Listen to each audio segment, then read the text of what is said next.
So before Xylo, we were using spreadsheets, right? Most organizations, if you do not have a tool in place or a way to manage, the trusty old Excel docs, right? Spreadsheets. How do we track and renewals and reminders and making sure all the right people are engaged to know how to move forward, right? As something comes up for renewal.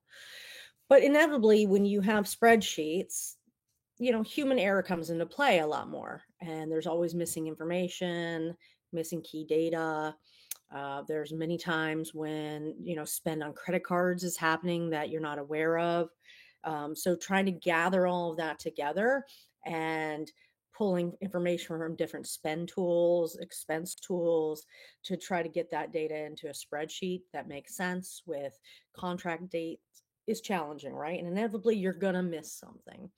And then, as I said, with all of our M&A activity, it created big challenges into having some visibility and understanding where there might be similar same tools happening or where all that spend was. So these were all different reasons as to why we started to evaluate tools in the market to help us understand our SaaS spend. I would say our SaaS spend probably accounts for about 85-90% of our total organizational vendor spend. So it was really important for us to focus on SaaS. And we're a SaaS company ourselves. So we understand the need to run a business based on SaaS.